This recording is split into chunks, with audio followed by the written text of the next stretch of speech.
वृंदावन बिहारी लाल की जय। राधा रानी की जय। श्री गुरुदेव भगवान की जय। श्री राधे राधे। भक्ति प्रश्नोत्तरी कार्यक्रम प्रारंभ किया जा रहा है। आइए हम भक्ति संबंधित प्रश्नों को श्रवण करें। दासानुदास प्रयागराज सिंह गुरु जी, इनका प्रश्न है, ते ही अवसर एक तापस आवा, तेज पुंज लघु बयस सुहावा। इसमें जो तपस्वी जी आए थे वो कौन थे? श्री राधे राधे। बात यह थी कि जब तुलसीदास जी महाराज वहाँ का वर्णन कर रहे थे, जमुना पार करके चित्रकूट की ओर जाने का वर्णन है। जमुना पार करके चित्रकूट की ओर जब चले थे भगवान श्री राम, तो उस प्रसंग में वो जगह आती है राजापुर गांव की, जहाँ तुलसीदास जी का जन्म हुआ था। और तुलसीदास जी बहुत भाव में लिख रहे थे कि अब मैं उस जगह पहुंचा हूं जहां मेरा जन्म हुआ है, और राम जी उस जगह पहुंचे हुए हैं। यमुना पार किए हैं और चित्रकूट की ओर चले हैं, बिल्कुल उसी जगह पहुंचे जहां तुलसीदास जी का जन्म हुआ। और वो उस भाव में समाधिस्थ हो गए कि मैं उस समय होता तो मैं ऐसे चरणों में पड़ जाता और प्रभु मुझे निश्चित ही अपना दास बना लेते। ऐसे भाव राज्य में वो समाधिस्थ हो गए। और जब वो समाधि उनकी टूटी है तो जो मन में था सब लिखा हुआ मिला उनको। तो वो तापस तो तुलसीदास जी थे मानसिक भाव राज्य में, लेकिन लिखा राम जी ने, तुलसीदास जी ने लिखा नहीं। राम जी ने वो प्रसंग लिखा है। जैसा जैसा समाधि में वो डूबे हुए चिंतन किए थे, आंख खुलने के बाद वही लिखा हुआ उनको मिला हुआ। तो वो तापस तुलसीदास जी से दूसरा कोई नहीं था। श्री राधे राधे। इनका दूसरा प्रश्न है, यद्यपि प्रभु के नाम अनेका, श्रुति कह अधिक एक ते एका। राम सकल नामनते अधिका, हो नाथ अग खग गण बधिका। इसमें राम नाम की महिमा के बारे में बताएं, जबकि प्रभु के सभी नाम बराबर हैं। देखो भाई, प्रभु के सभी नाम बराबर तो चैतन्य महाप्रभु ने बताया है। नाम नाम अकारि बहुधा, निज सर्वशक्ति तत्रार्पिता, नियमित स्मरणेन काल। ये शिक्षाष्टक में चैतन्य महाप्रभु ने लिखा है कि नाम नाम अकारि बहुधा, भगवान के बहुत नाम है, और निज सर्वशक्ति तत्रार्पिता, और हर नाम में अपनी संपूर्ण शक्ति डाला। ऐसा नहीं किसी एक नाम में। ये स्वयं चैतन्य महाप्रभु भगवान के ही अवतार थे। ये बात कब कही गई? आज से 500 साल पहले, 500 वर्ष पहले। और जो आप चौपाई की बात कर रहे हैं, राम सकल नामन ते अधिका, होहु नाथ अग खग गण बधिका। ये बात कब की है? ये त्रेता युग की बात है, कम से कम 10 लाख वर्ष पहले की बात है, जिस समय भगवान जानकी के वियोग में व्याकुल होकर वन में घूम रहे थे और ढूंढ रहे थे। तो नारद जी को याद आया कि ये मैंने ही श्राप दिया था, नारी विरह तुम होव दुखारी। ये नारद जी ने श्राप दिया था भगवान को, नारी विरह तुम होव दुखारी। जैसे नारी के विरह में मैं व्याकुल हुआ, वो मेरा विवाह नहीं आपने होने दिया, तो आपका विवाह तो होगा, लेकिन नारी के विरह में आप भी दुखी होगे। अब वो नारद जी को याद आ रहा, मोर श्राप करे अंगीकारा, मोर श्राप करे अंगीकारा, सहत राम नाना दुख भारा। मेरी श्राप को स्वीकार करके प्रभु वन में तमाम दुख पा रहे हैं। अब इस बात को नारद जी ने अनुभव किया कि मेरे श्राप के कारण ये सारा दुख प्रभु के ऊपर आया है। तो फिर आए हैं भगवान के पास कि प्रभु मुझे मूढ़ के श्राप को आपने स्वीकार कर लिया और दुख पा रहे हो। बोले नारद तुम मेरे भक्त हो, तुम्हारे वचन को मैं मिथ्या कैसे कर देता। तुम आज कुछ मांगो तो मैं दे दूंगा। बोले ऐसी बात है प्रभु, तो मैं मांग रहा हूं। राम सकल नामन ते अधिका, हो नाथ अग खग गण वधिका। हे प्रभु, ये आपका रामावतार मेरे कारण से हुआ, ये आपका रामावतार मेरे कारण से हुआ। मैं नहीं श्राप देता तो आप क्यों ये दुख पाने के लिए अवतारित होते। तो अब मेरी यही इच्छा है कि ये आपका जो राम नाम है, जो अवतार अभी चल रहा आपका, ये राम नाम आपका सभी नामों से अधिक शक्तिमान हो जाए। सकल नामन ते अधिका, सब नामों से ज्यादा आगे हो ये। हो नाथ अग खग गण बधिका, पाप रूपी पक्षियों को मारने वाले बधिक के रूप में राम नाम हो जाए, जो सब पापों को मारकर खत्म कर दे। तो ये नारद जी ने मांगा था, क्योंकि नारद जी ने सूत्रपात किया था प्रभु के अवतार की लीलाओं का, उन्हीं के श्राप के कारण हुआ। तो उनकी अभिलाषा थी कि इतनी बात मेरी मान लीजिए कि आपका नाम लेने से ही सब काम हो जाए। ऐसा शक्ति, ऐसे बल, ऐसा आशीर्वाद उस नाम में आप भर दीजिए। तो भगवान ने एवमस्तु का दिया था। तो वो बात बिल्कुल सत्य है। देवर्षि नारद भक्ति के आचार्य हैं, और भक्ति के आचार्य ने ही भगवान राम से मांग लिया तो क्यों झूठा होगा। उन्होंने एवमस्तु कह दिया, अरण्य कांड में लिखा है, मानस के अरण्य कांड में लिखा है। तो इसलिए राम नाम सर्वोपरि ही सत्य है। कलि संतरणोपनिषद में जो ब्रह्मा जी ने नारद जी को मंत्र दिया है, षोडश नामात्मक महामंत्र, उसमें हरे राम राम राम हरे हरे, हरे कृष्ण कृष्ण कृष्ण हरे हरे, इस तरह से पहले राम बाद में कृष्ण, इस प्रकार आया। लेकिन राम स्वयं कृष्ण के ही अवतार थे चैतन्य महाप्रभु। उन्होंने कहा ठीक है वो चल रहा है, लेकिन अब मेरा अवतार हो गया है, अब मैं सबको बराबर कर दे रहा हूं। निज सर्वशक्ति तत्रार्पिता, अपनी संपूर्ण शक्ति हर नाम में बराबर डाल दिया। तो आप यदि राम नाम जपते हैं तो आपके लिए सबसे अधिक वो है, और वैसे सभी नामों में भगवान ने शक्ति बराबर रखी। सीधा दे रहा। पूर्णिमा जी कोलकाता पश्चिम बंगाल से, इनका प्रश्न है, गुरुदेव रात में ठाकुर जी को घर के बीचों बीच में रखकर परिक्रमा करते हुए कीर्तन करने से रूम का कोई दूसरा व्यक्ति भी जाकर भजन देखेगा तो क्या कोई समस्या है? अकेले सोने का रूम नहीं है। कोई देख लेगा तो कोई बुराई नहीं है, लेकिन देखते ही प्रदर्शन की भावना इस खोटे मन में आती है। हाँ, अब लोग समझेंगे कि मैं भी कुछ भगत हूँ। अभी तक तो कोई जानता नहीं था मुझको, अब लोग जान जाएंगे। मन में आएगा कि अब मैं भी प्रसिद्ध हो जाऊंगा।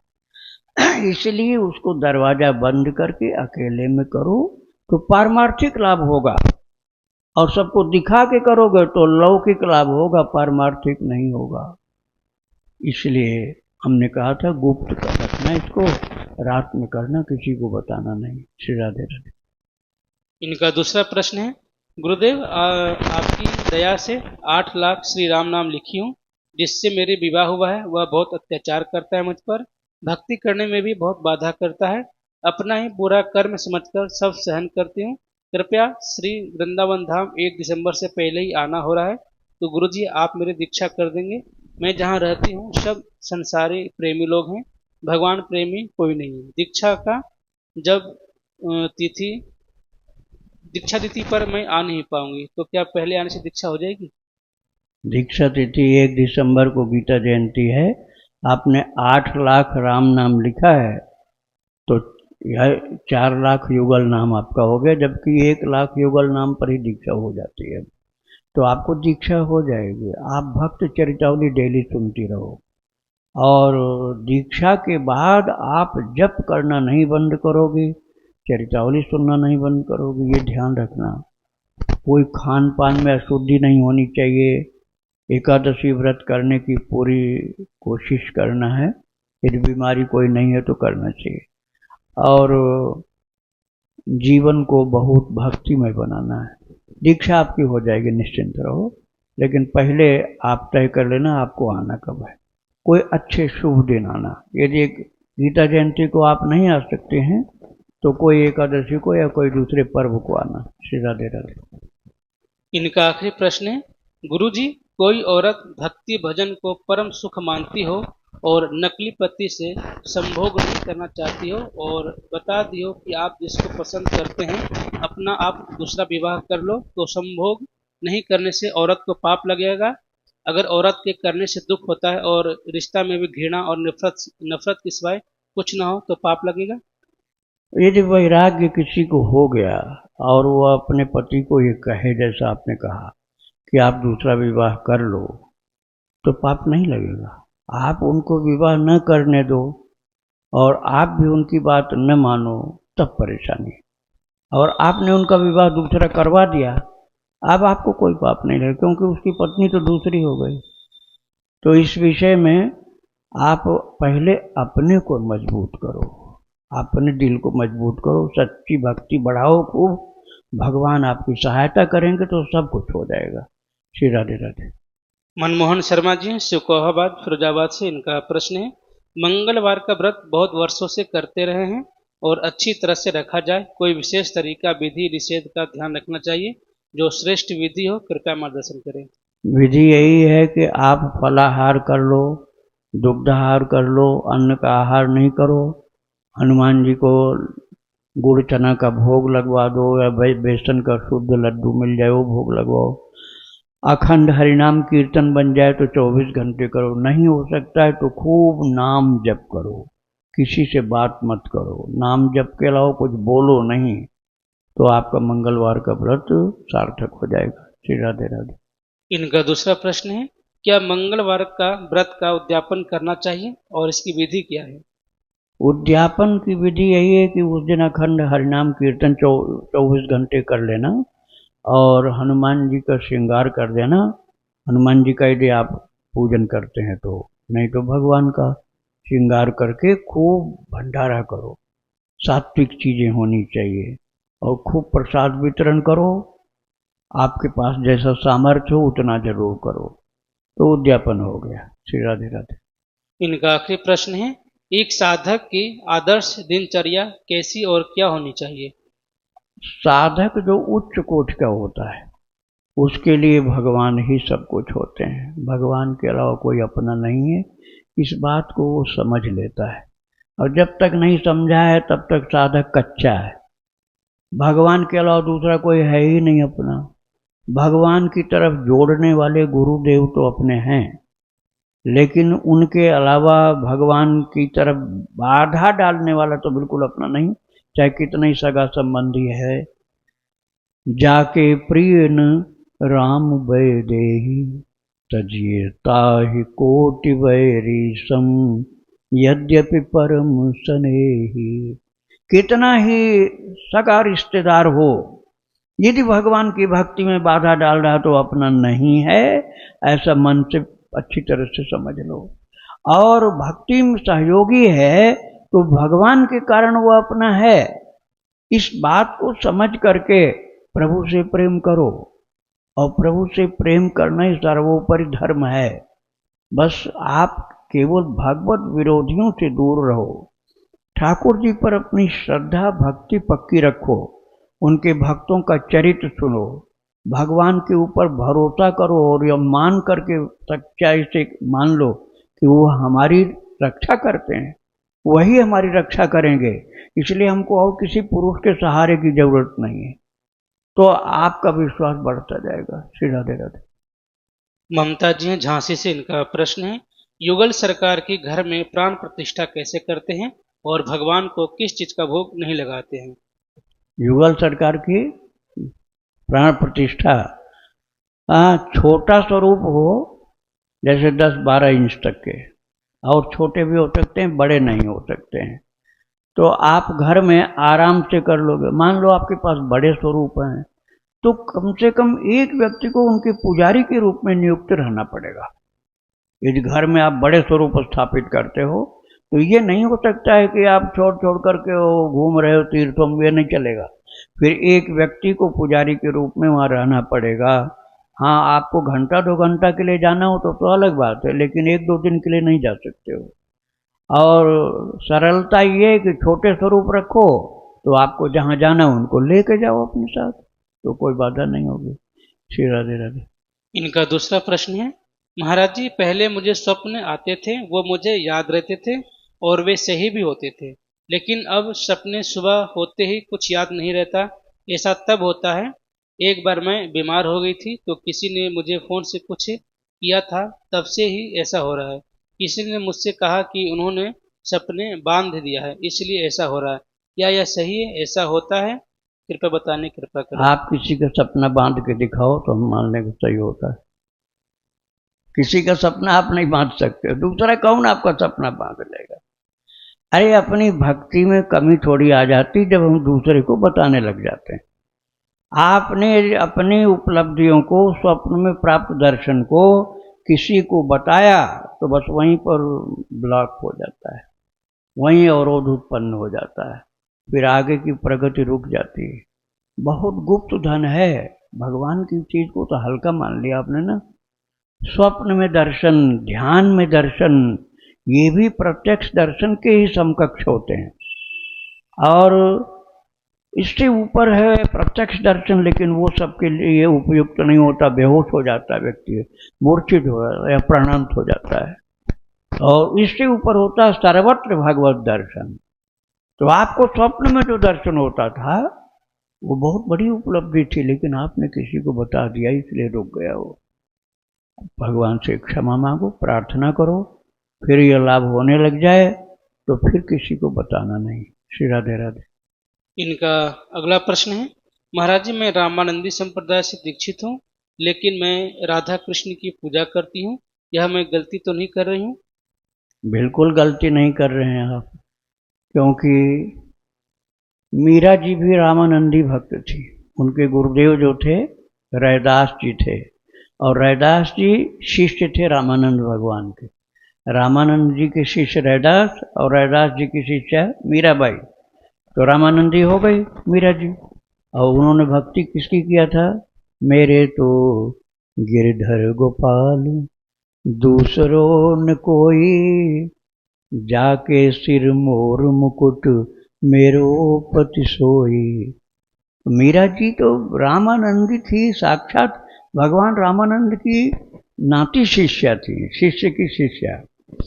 लेकिन उन्होंने ये भी स्वीकार किया कि पायो जी मैंने राम रतन धन पायो, ये भी स्वीकार किया कि मैं रामानंदी हूं, लेकिन फिर भी गिरधर गोपाल ही मेरे हैं, जो वंशी धारण किए हैं, जो मोर मुकुट पहने वही मेरे पति हैं।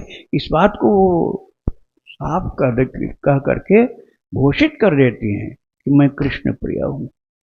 और भगवान कृष्ण ने उनको अपनाया था। परमात्मा वही है, रामकृष्ण में अंतर नहीं, लेकिन कृष्ण रूप में भगवान ने उनको अपनाया है। थोड़े दिन बाद आप बहुत जल्दी सुनेंगे, रसोपासना आप सुनते होंगे संडे को, तो मीरा जी को कैसे प्रभु ने अपनाया। दीप चरित्र मैंने 51 भाग में सुनाया है यूट्यूब में, लेकिन उसका एक पिछले जन्म का जो अभी तक नहीं सुना हुआ है वो आपको बहुत जल्दी ही अगले संडे तक शायद मिल जाएगा। श्री राधे राधे। इनका आखिरी प्रश्न है, महाराज जी क्या मैं गुरु मंत्र का जाप हमेशा मन में कर सकती हूँ? कोई अपराध तो नहीं लगेगा? मानसिक आप करती हैं तो आप कर सकते हैं, बल्कि इतना आप समझिए कि वो ज़्यादा ही कल्याणकारी, लेकिन किसी को बताना नहीं कि आप मानसिक जब ऐसा करती हैं। बताते ही बात जो है उसका महत्व कम होने लग जाता है। श्री राधे राधे। नाम गुप्त है गुरु जी। इनका प्रश्न है, गुरुदेव मैं सुबह 4:30 बजे उठकर पहले शौच क्रिया करती हूँ और उसके बाद कुल्ला हाथ पैर धो करके अच्छी तरह से सीताराम नाम की 35 माला जप करती हूँ। उसके बाद दूध लाने 50 मिनट के लिए बाहर जाती हूँ, जिसमें कि टहलना व्यायाम हो जाती है। फिर स्नान करके 2 माला गुरु मंत्र की जपता हूँ। इसके बाद पूजा पाठ व भोग लगाकर प्रसाद ग्रहण कर कॉलेज निकल जाता हूँ। दिन में सीताराम नाम संकीर्तन के रूप में हर समय केवल क्लास पीरियड छोड़कर गुनगुनाता रहता हूँ। गुरुदेव, मैं जानना चाहता हूँ यह साधना सही चल रही है या कुछ सुधार करना होगा? क्या गुरु मंत्र को नाम जप से पहले करना चाहिए? गुरुदेव, मैं जल्दी स्नान करके तो स्नान करूं तो कला हो जाती है, इसलिए दूध लाने के बाद ही नहाता हूँ। शाम को प्रतिदिन 2 पेज सीताराम लेखन भी करता हूँ व रात को भी 35 माला सीताराम नाम जप करता हूँ। आपका सब ठीक चल रहा है। आप पहले नाम जप करते हैं, गुरु मंत्र बाद में जप करते हैं, इसमें कोई गलती नहीं है। इसको ऐसे ही रखिए जैसे आपका चल रहा है। बस एक चीज़ एक ऐड करना, एक चीज़ आपको भक्त चरितावली सुननी है। भक्त चरितावली सुने बिना भगवान से प्रेम जल्दी नहीं होता। भक्ति में आगे तभी बढ़ोगे जब डेली भक्त चरितावली सुनोगे। आपका जप वाला नियम सब सही है, भक्त चरितावली सुनने का आपने अपना कार्यक्रम नहीं बताया, इसलिए ये बताना आवश्यक था मुझे। श्री राधे राधे। मुजफ्फरपुर बिहार से गुरु जी, इनका प्रश्न है, क्या भागवत पुराण 3 है? पहला भागवत पुराण, दूसरा श्रीमद् देवी भागवत पुराण, तीसरा महाभागवत पुराण। क्या भागवत पुराण के अनुसार शंकर भगवान राधा के रूप में प्रकट हुई और माता पार्वती कृष्ण भगवान के रूप में प्रकट हुए हैं? गुरुदेव, यदि भगवान कृष्ण और राधा रानी भगवान शंकर पार्वती का अवतार हैं तो ये विष्णु अवतार क्यों कहे जाते हैं? अरे भागवत पुराण तो एक ही है भाई, 3 नहीं, आपको किसी ने गलत बता दिया। श्रीमद् भागवत महापुराण एक ही है और अन्य पुराणों की कथाएं थोड़ा अलग हैं। आप केवल श्रीमद् भागवत महापुराण ये ले आइए गीता प्रेस से, आप पढ़िए, उसमें ये कथा आपको कहीं नहीं मिलेगी जो आप बता रहे हैं। श्री राधे राधे। आशीष शर्मा जी, करौली राजस्थान से, इनका प्रश्न है, मेरे परिवार में बहुत साल से पितृदोष से मेरा परिवार उजड़ गया है और कारोबार भी चौपट हो गया है, कृपया समस्या का समाधान करें। पितृदोष तो हो ही नहीं सकता, पिता तो भगवान ही है, दूसरे कोई हो नहीं सकते। तुम्हें वो माता च पिता त्वमेव, किसके लिए कहा गया? भगवान के लिए कहा गया ना। अब भगवान ही माता पिता हैं तो क्या भगवान में कोई दोष है? तो कहाँ से पितृदोष हो जाएगा? बस पहले वाले माता पिता की जगह ठाकुर जी को बना लो माता पिता, इतना ही करना आपको, और पक्की श्रद्धा के साथ बनाओ। ठाकुर जी जिनको आप मानते हैं, चाहे राम हो चाहे कृष्ण है, भगवान का जो स्वरूप आप मानते हैं, उनको पिता मान लो, सारे पितृदोष खत्म। जिस दिन आपने भगवान को पिता माना, आप बस पुरखों की बात अब मत करना, क्योंकि भगवान से पुराना पुरखा कोई नहीं हो सकता। भगवान तो सबसे पुराने हैं ना, उन्हीं से तो सारी सृष्टि हुई है। तो जब आपने भगवान को पिता मान लिया ईमानदारी से, सच्चाई से, पक्के ढंग से, तो वो सबसे पुराने पुरखा हैं, वही पितर हैं, वही पिता हैं। अब उनमें दोष होने की कल्पना भी नहीं की जा सकती। सारे पितृदोष खत्म हो जाएंगे आपके, बिना किसी कर्मकांड का आश्रय लिए। श्री राधे राधे। अभिनव जी, आगरा से, इनका प्रश्न है, गुरुजी, मैं श्री जी की कृपा से नाम जप कर पाता हूँ, लेकिन कभी कभी फ्री टाइम में मोबाइल चलाते चलाते नाम जप करता हूँ, तो ऐसे नाम जप करने से कोई अपराध तो नहीं बन रहा? अपराध हल्का सा है, लेकिन बिल्कुल ही उसकी कीमत नहीं होगी ऐसा नहीं है। आपने मोबाइल का महत्व उस समय ज़्यादा बढ़ा दिया और नाम जप का महत्व कम कर दिया, इसलिए उसकी वैल्यू थोड़ी घट गई।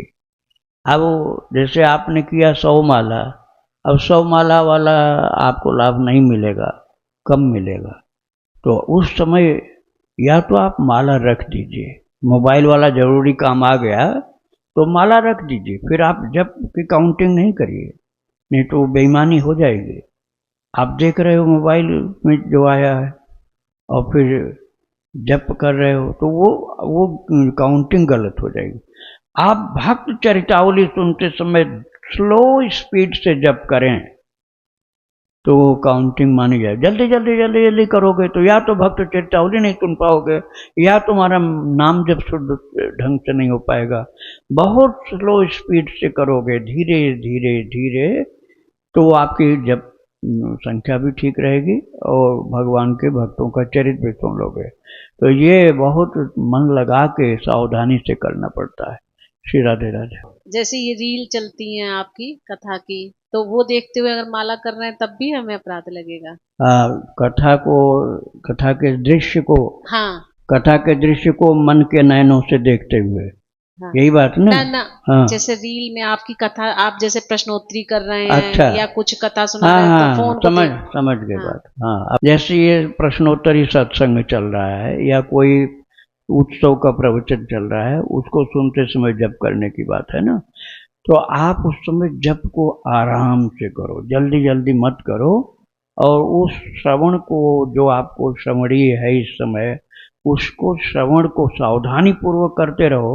और जप को बहुत धीमे धीमे करो, तो दोनों की महिमा बराबर बनी रहेगी। जल्दीबाजी में करोगे तो जप की महिमा कम हो जाएगी, श्रवण तो रहेगा लेकिन उसमें भी कटौती हो सकती है सावधानी के कारण।